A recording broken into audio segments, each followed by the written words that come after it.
어, 중책을 맡으신다면은 무엇보다도 민생 안전에 총력을 다하겠다고 말씀을 하셨는데요. 교통 문제는 민생입니까 아닙니까? 민생입니다. 그러면은 질의를 하겠습니다. 금년 4월 11일 김포 골드라인에서 4명의 질식 사고가 있었습니다. 어제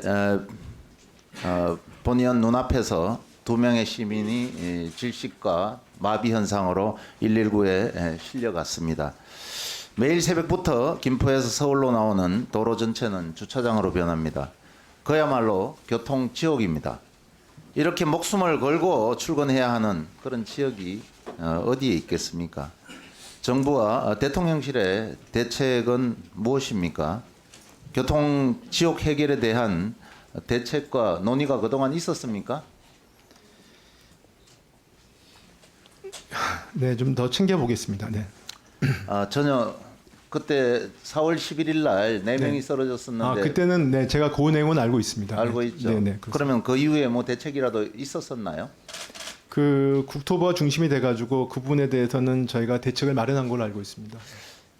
우리 민주당은 지금 서울 5호선 김포 연장 예타 면제 법안을 지난달에 당론으로 채택하고 경제재정소위에서 단독으로 통과시켜가면서까지 김포의 교통 문제 해결을 최우선으로 여기고 있습니다. 이에 대한 정부 특히 용산 대통령실에서 특단의 대책이 있어야 된다고 생각하는데 그동안 그런 논의가 제대로 없었습니까? 그 아까 지하철 5호선을 말씀하셨으니까요. 그 부분에 대해서는 제가 아는 범위 내에서는 지자체 간의 노선 합의가 일단은 전제가 돼야 된다고 알고 있습니다. 그래서 그런 것들이 되면 국토랑 협의해가지고 그 부분들이 의원님 말씀하신 대로 신속히 추진될 수 있도록 제가 그런데 챙겨보겠습니다. 지난 1년 동안 집권하고 벌써 1년 6개월이 됐지 않습니까?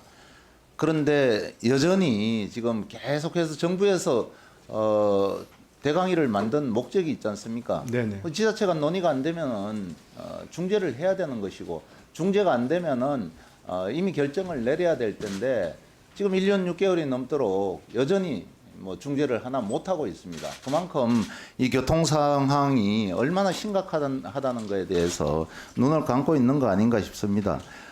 본 의원이 예타 면제 이야기를 했는데요. 바로 지난주에 조경태 국민의힘 뉴시티 프로젝트 특위위원장이 메가시티 지원 특별법에 대해 대형 국책사업 예타 면제 조항을 넣겠다고 밝혔습니다. 여기에 대해서 어떻게 생각하시죠? 짧게 좀 해주십시오. 네, 뭐 예타 부분에서는 예타에 대한 기본적인 어떤 목적이 있기 때문에 그런 범위 전체적으로 종합적으로 판단해야 될 사안이라고 생각합니다. 그럼 그 뭐 말이 안 된다는 건가요? 좀 제가 살펴보겠습니다. 네. 살펴봐서 될 게 아니고 여기서는 답을 하셔야 됩니다. 1년간 정부 여당이 김포 교통 문제에 이게 해결책도 없고 그냥 손을 놓고 있었다고 볼 수밖에 없는데 특히 이렇게 매일 아침에 골드라인에서 호흡 곤란 환자가 이렇게 나오는 상황입니다.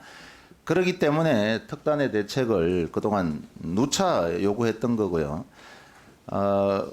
어제 상황도 제가 잠시 말씀을 드렸습니다마는 지난 9월 4일부터 11월 24일까지 평일 출근 시간 김포 골드라인에서 발생한 응급 환자만 총 135명에 달합니다. 이렇게 정말 대형 사고가 이미 예고되어 있습니다. 제2의 이태원 참사가 지금 예고되어 있는데도 불구하고 정부가 이렇게 손을 놓고 있다는 것은 심각한 문제라고 생각하는데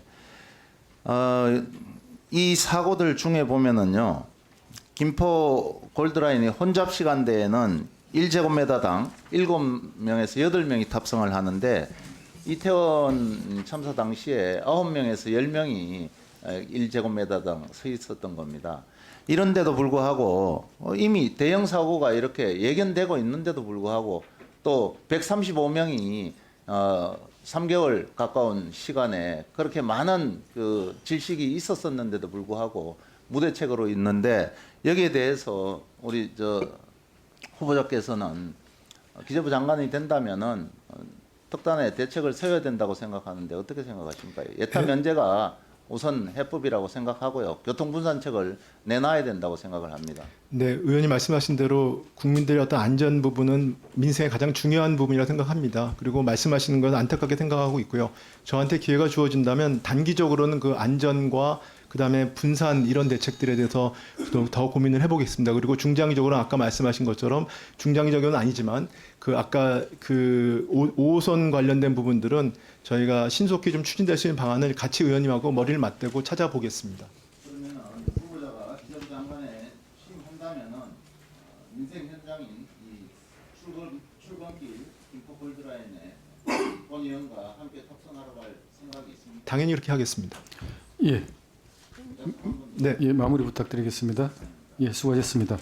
예, 다음 존경하는 김태년 위원님 질의해 주시기 바랍니다.